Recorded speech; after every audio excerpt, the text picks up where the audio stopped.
일본 이시바 총리에 이어서 집권 여당인 자유민주당, 자민당을 이끌어갈 새 총재를 뽑는 선거가 오는 10월 4일 열립니다.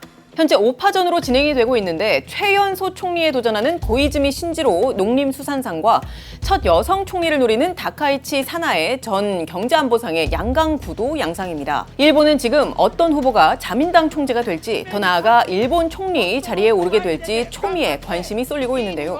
후보들의 공약과 발언들을 보면 예전의 자민당에서는 보기 힘든 장면들이 포착이 된다, 이런 분석도 나오고 있는데 그 이유는 무엇일까요? 국제 이슈의 팩트는 기본, 맥락까지 전해드리는 딥백, 함께 보시죠.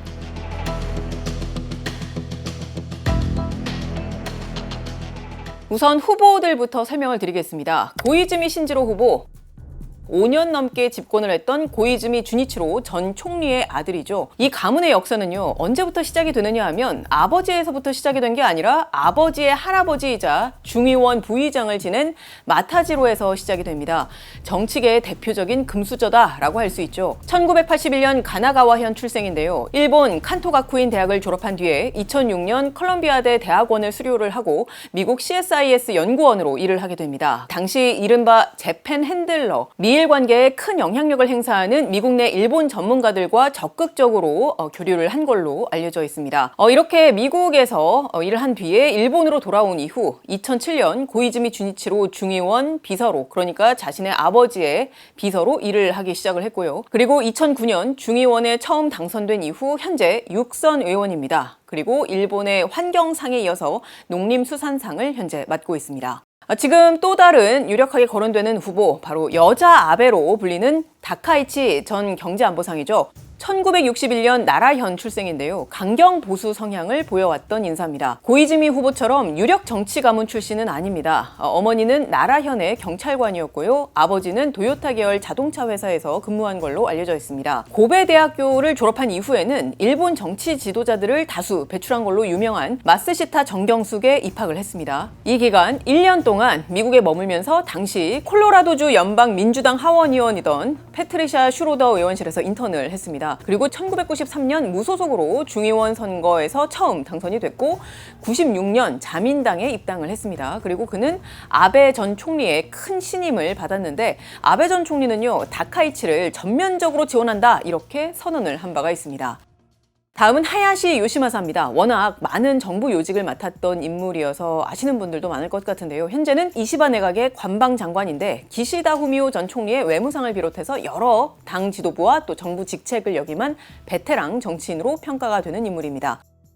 다음은 모테기 도시미스입니다. 전 자민당 간사장인데요. 모테기도 외무상이었죠. 제2기 아베 내각에서는 경제산업상으로서 트럼프 1기 행정부와 무역협상을 담당하는 등 경험이 풍부한 인물로 평가가 됩니다. 다음은 고바야시 다카유키입니다. 고바야시는 전 경제안보 담당상이었고요. 물론 고이즈미에 비해서는 나이가 많긴 합니다만 만 50세로 후보들 중에서는 젊은 편입니다. 그래서인지 새로운 세대를 굉장히 강조하면서 자신이 젊은 후보로서 자민당을 끌고 나가겠다, 이러한 목소리를 내는 인물입니다. 최근 진행된 여론조사 결과를 보시면요, 고이즈미와 다카이치 두 후보가 유력해 보입니다. 마이니치 신문에서 진행한 전국 여론조사 결과에 따르면요, 다카이치 후보가 25%로 1위, 그리고 고이즈미 후보가 21%로 2위를 차지했습니다. 그리고 하야시 후보가 3위, 모테기 후보가 4위, 그리고 고바야시 후보가 5위로 그 뒤를 따랐는데요. 그런데 자민당 지지층을 대상으로 진행한 조사에서는요, 고이즈미 후보가 다카이치 후보를 크게 앞서는 모습입니다. 고이즈미 후보가 40%로 1위, 그리고 다카이치 후보가 22%로 2위를 기록했습니다. 선거 방식에 따라서 유불리가 달라지기도 하죠. 일단 이번에는요, 10월 4일 투표를 통해서 새 총재가 선출이 되는데요. 이른바 당원 참가형이라는 형식으로 진행이 됩니다. 어떻게 하는 거냐 하면요, 당내 여론을 폭넓게 수렴을 하기 위해서 채택이 된 방식인데요. 각각 의원과 당원 당후 투표가 1대1이라고 보시면 됩니다. 현재 자민당 소속 국회의원이 295명이거든요. 그래서 당원, 그러니까 당비를 납부를 한 일본 국적자 당원과 당우, 그러니까 자민당 후원 정치단체 회원인 당우, 이들 표도 국회의원 표와 동일하게 환산이 되어서 295표가 됩니다. 그래서 합산을 해서 과반이 나오면 선거가 끝나고요. 과반이 나오지가 않으면 상위에 있는 2명이 최종 결선 투표로 가게 됩니다. 결선 투표는 자민당 의원 295표, 그리고 47개 도도부연 지부 각 1표씩 이렇게 총 342표를 두고 진행되기 때문에 결선 투표는 의원들의 투표가 1차 때보다 더 영향력이 큽니다. 참고로 이시바 현 총리는 직접적으로 후계를 언급한 적은 없습니다만 지난 1년간 함께 땀 흘리고 눈물을 나눈 분이 많은 지지를 얻길 개인적으로 바란다라고 넌지시 말했거든요. 참고로 이시바 내각에 참여한 인물은 하야시 후보와 고이즈미 후보 2명인데 1년간이라고 했으니까 사실상 하야시 후보에 대한 지지 의사를 표명한 걸로 해석이 됩니다. 그런데 고이즈미와 다카이치 이 두 사람만 결선에 올라간다면 하야시 후보를 지지한 의원들은 이시바 내각에서 함께 고생했던 고이즈미 후보에게 표를 몰아줄 가능성이 더 높을 것이다. 이런 분석도 나옵니다. 하야시 후보가 의원들에게는 다카이치 후보보다 더 지지를 얻는 것 같다. 이런 조사 결과도 실제로 나오고 있습니다. 일본의 지지통신이 자민당 소속 국회의원을 상대로 총재선거 후보 지지 의향을 조사를 했더니 고이즈미 후보를 지지한다는 의원이 20%를 넘어서 가장 많았습니다. 자민당 국회의원 295명 가운데 60명에서 70명 정도가 고이즈미 후보를 지지한다고 한 반면에 다카이치 후보는 지지 의원이 40명에 가까웠는데 이는 하야시 후보 지지 의원인 50여 명보다도 더 적은 규모였습니다. 참고로 파벌 얘기가 나와서 말인데요. 일본 정계에 파벌이라는 게 존재해왔죠. 작년 자민당에서 발생한 정치자금 문제가 불거졌을 때요. 자민당은 이런 논리를 폈습니다. 각 파벌이 당과 별개의 조직을 갖추고 정치자금을 관리하고 있다.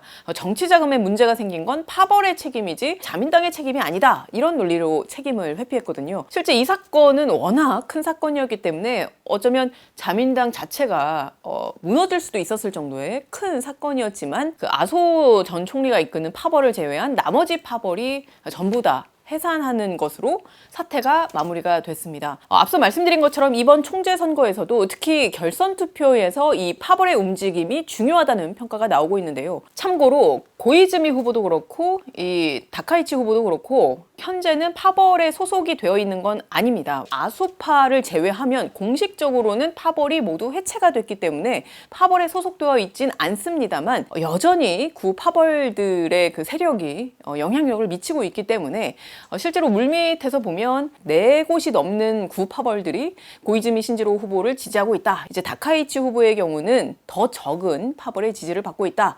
이런 평가가 나오고 있습니다. 자민당 총재는 자민당 국회의원과 당원들이 뽑습니다. 의원 내각제인 일본에서는 보통 다수당 대표, 특히 이제 중의원 다수당 대표가 총리가 되죠. 현재 제1당은 자민당입니다. 그동안에는 집권당인 자민당의 총재가 총리가 되는 게 관례였습니다. 그런데 지금은 여소야대 구도입니다. 그래서 혹시 이게 변수가 되는 것 아닌가? 그래서 새로운 자민당 총재가 아닌 야권의 후보가 총리가 될 수 있는 것 아닌가? 이렇게 궁금하신 분도 계실 것 같은데요. 야당이 사실상 분열 상태여서 한 명의 후보를 몰아줄 가능성이 굉장히 낮기 때문에 자민당 총재가 관례대로 그대로 총리가 될 가능성이 크다. 이런 분석이 대체적입니다. 입헌민주당, 일본 공산당, 참정당, 일본 유신회 또는 이제 국민민주당에 이르기까지 다양한 색깔의 정당이 하나의 후보로 통합된다?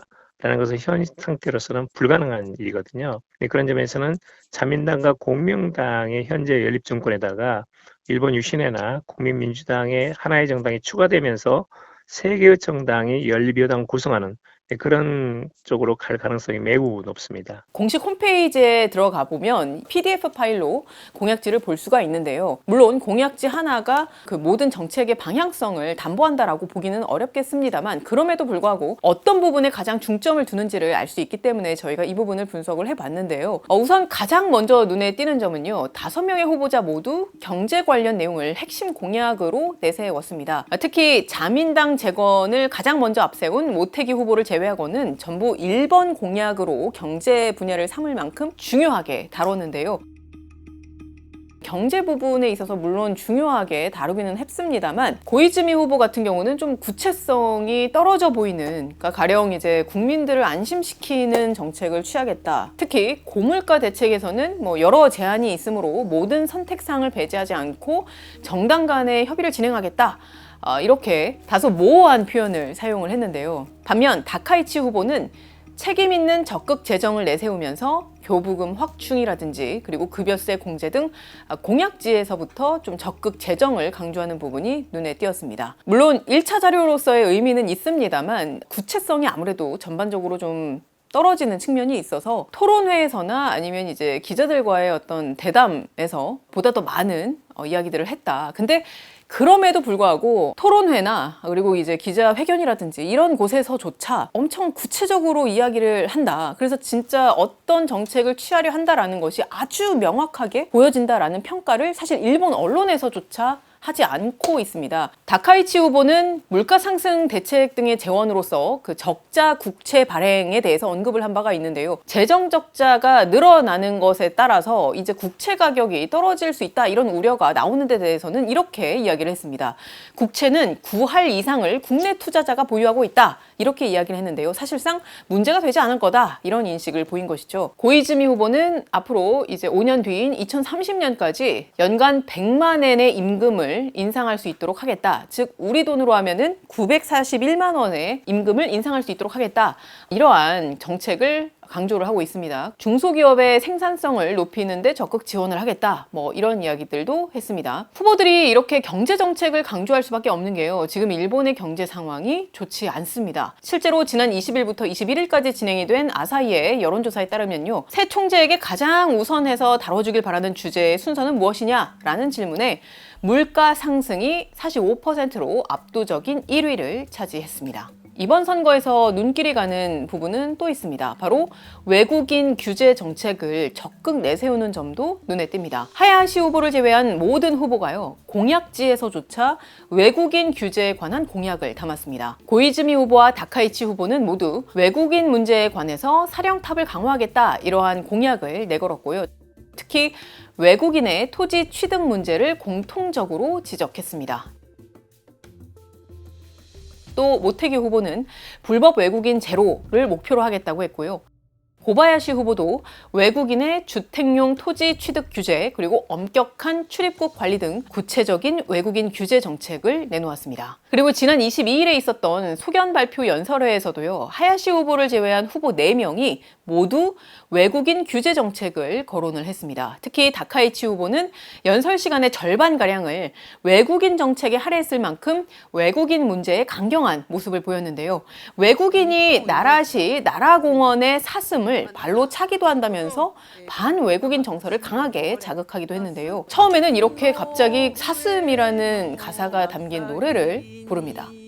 高窓の秋の上の朝霧に妻呼ぶおじか 그러더니 갑자기 이런 주장을 합니다.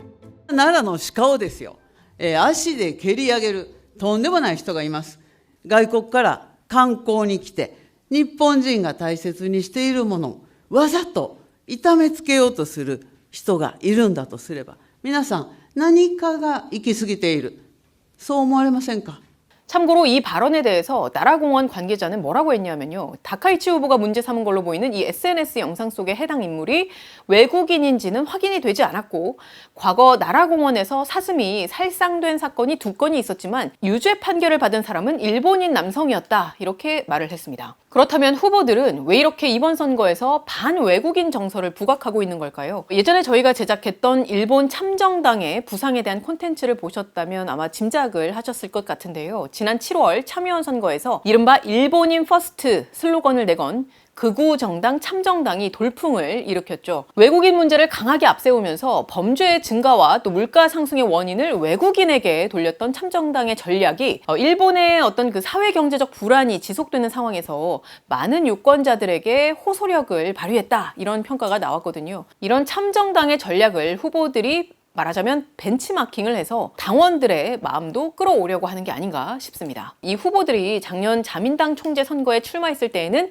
이러한 외국인 규제 정책이 전혀 공약에 담겨 있지 않았거든요. 호세이 대학의 시라토리 히로시 교수는 앞서 언급한 다카이치 후보의 외국인이 사슴을 폭행했다. 이런 발언을 두고서 일본인 퍼스트를 내건 참정당에 편승하고 있는 느낌이다 라고 지적을 했습니다. 그리고 이번 선거의 또 다른 특징으로는요, 여소야대인 현 일본 정치 상황을 고려해서 대부분의 후보들이 이례적으로 야당과의 협력을 강조하는 모습이 있다는 점입니다. 자민당의 한 관계자는요, 야당 협력을 얻지 못하면 법안도 그리고 예산안도 통과가 되지 못한다라고 하면서 야당과의 협력은 이번 총재 선거에서 중요한 포인트가 된다고 요미우리 신문에 밝힌 바가 있습니다. 마이니치 신문은 또 출마 후보들이 연정 확대나 또 정책별 협력을 염두에 두고 야당에 추파를 보낸다라고 보도하기도 했습니다. 그렇기 때문에 5명의 후보자들 모두 이른바 가솔린 잠정세율 폐지를 내세웠습니다. 이 가솔린 잠정세율 폐지 법안은요, 입헌민주당, 일본유신회, 그리고 국민민주당 등 7개 야당이 오랫동안 주장을 해온 안으로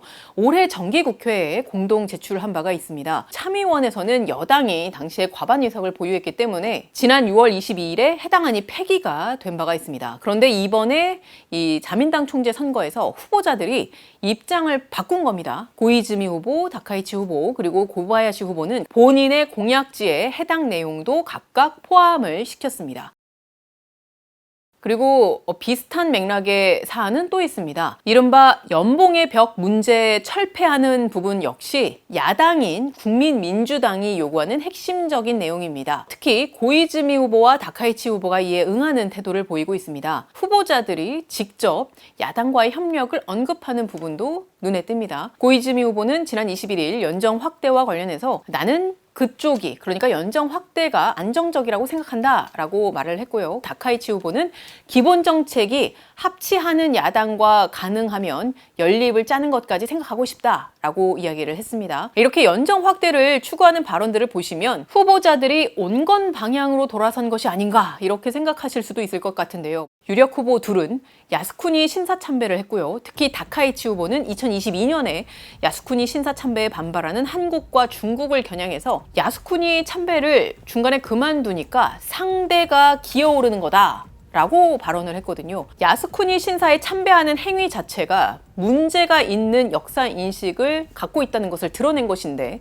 그에 더해서 자신들이 우위에 있고 한국과 중국은 아래에 있다라는 인식까지 드러낸 것이죠. 당연히 문제가 있는 발언입니다. 그렇다면 이들이 자민당 총재, 나아가 일본 총리가 되면 각각 한일 관계에 어떤 영향을 미칠까요? 고이즈미 후보와 다카이치 후보 모두 자신들의 공약지에 한국을 거론을 했습니다. 어떤 맥락에서 거론이 된 거냐 하면 안보 협력에서 거론이 되었거든요. 고이즈미 후보는요, 미일을 바탕으로 다양한 동맹국을 확대하겠다. 특히 한미일 틀을 강화해 나가겠다. 이렇게 강조를 했고요. 그리고 인도를 포함한 쿼드 그리고 G7 등 동맹국과의 협력도 강화해 나가겠다라고 강조를 했고요. 다카이치 후보 같은 경우도 이렇게 썼습니다. 미국, 한국과 방위 협력을 해 나가겠다. 그리고 영국, 이탈리아, 호주 등과도 협력을 하겠다. 이렇게 강조를 했거든요. 두 후보 모두 한국과의 관계에 대해서 협력해 나가겠다 이런 입장도 내비치기는 했습니다만, 앞서 말씀드린 것처럼 이 한일 관계라는 것이 항상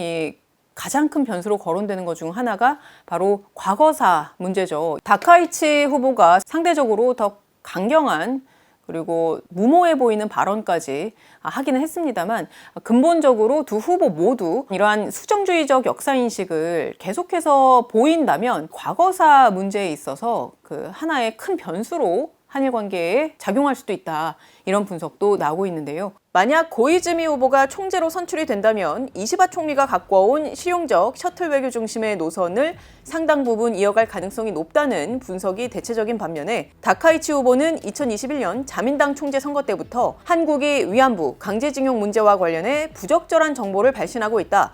또 한국이 독도에 더는 구조물을 만들지 않게 하겠다. 이렇게 한국이 결코 받아들일 수 없는 상식 밖의 억지 주장을 해온 만큼 이런 핵심 문제들에 있어서 한일 간의 대립이 심화될 수 있어 보입니다. 전문가의 의견은 어떤지 직접 들어보시겠습니다. 한국, 중국에 대한 어떤 굉장히 공격적인 발언들, 그리고 지속적인 야스쿠니 신사 참배, 이런 것들은 이제 한국, 중국뿐만 아니라 미국과의 갈등도 야기할 수 있거든요. 외국인에 대한 차별이 실제로 정책화될 가능성도 배제할 수 없습니다. 40만 명 이상이 거주하고 있는 제1교포가 그런 점에서는 일본 내에서 새로운 위기를 맞을 가능성도 배제할 수 없기 때문에 그런 점도 한일 관계에서 새로운 변수가 될 수 있다라고 봅니다. 그런데요, 이번에 저희가 자료 조사를 하면서 좀 인상이 깊었던 한 후보의 의미심장한 발언이 있었습니다. 무슨 말이었냐면요. 바로 고바야시 후보가 이런 말을 했어요. 이번 총재 선거 마지막 자민당 총재 선거가 될지도 모른다. 라고 발언을 했거든요. 앞서 저희가 공약을 쭉 보여드렸는데요. 과연 이 공약들을 보고 자민당원, 자민당우, 이런 자민당 지지자들 뿐만 아니라 많은 일본 국민들이 그동안 싸늘해졌던 민심을 과연 바꿀지, 자민당의 우호적인 여론을 과연 이 후보들이 이끌어낼 수 있을지, 이 부분에 대해서는 사실 회의적인 반응들이 나오고 있습니다. 무엇보다도 지금 자민당이 싸늘한 민심에 직면할 수밖에 없었던 근본적인 이유는 바로 장기적인 경제 침체인데요. 앞서 보여드린 공약만으로 이를 해결할 수 있겠느냐에 이 부분에 대해서도 일본의 많은 언론과 또 전문가들도 의구심을 갖고 지켜보고 있거든요.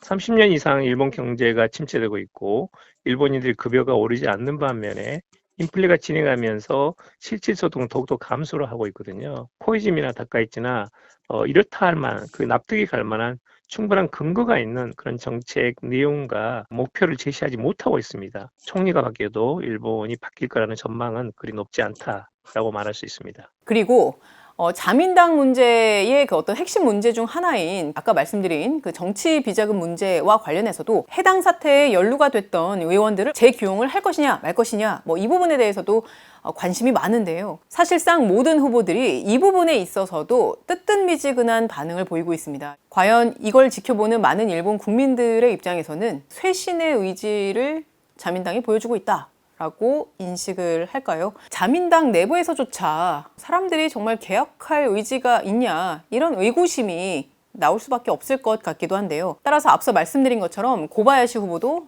그렇게까지 위기의식을 느끼고 목소리를 낸 게 아닌가 싶은데요. 물론 선거라는 거는 마지막 순간까지도 어떤 돌발 변수가 수면 위로 드러날지 알 수가 없기 때문에 어떤 후보가 당연히 될 것이다 이렇게 단언을 할 수는 없죠. 하지만 확실한 건 자민당에 대한 어떤 당원들의 신뢰뿐만 아니라 일본 국민들의 신뢰가 계속해서 떨어져 왔다는 사실입니다. 그렇기 때문에 자민당의 입장에서는 자민당에 대한 국민적 신뢰가 도대체 왜 떨어져 왔는가, 이 부분에 대한 정확한 판단과 또 근본적인 처방을 하지 않으면 쇄신은 쉽지 않을 것이다. 그렇게 되면 현재 자민당이 겪고 있는 어떤 정치적인 위기 상황이 장기간 지속될 가능성도 배제할 수 없다. 이런 분석들도 나오고 있는데요. 아무쪼록 자민당 총재, 더 나아가 포스트 이시바 유력 후보가 누가 되느냐는 한일 관계에도 큰 영향을 미칠 수 있기 때문에 계속해서 저희가 관심 있게 지켜볼 필요가 있어 보입니다. 여기까지가 저희가 준비한 내용입니다. 지난번 편에서도 댓글에 많은 분들이 격려의 댓글도 남겨주시고 이런 콘텐츠를 다뤄줬으면 좋겠다 이런 의견들도 남겨주셨는데요. 많은 의견 남겨주셔서 정말 감사합니다. 사실 지난 편 댓글 중에서 검토를 저희가 하고 있었던 것들도 있어서 반갑기도 했고요. 또 미처 생각하지 못한 부분들도 언급을 해주셔서 저희가 앞으로 이런 좋은 의견 또 다양한 의견들 남겨주시면 저희 콘텐츠 제작에 큰 도움이 될 것 같습니다. 그래서 앞으로도 의견 있으시면 댓글 남겨주시면 정말 감사하겠습니다. 시청해주셔서 고맙습니다. 지금까지 뒷백의 김혜영이었습니다.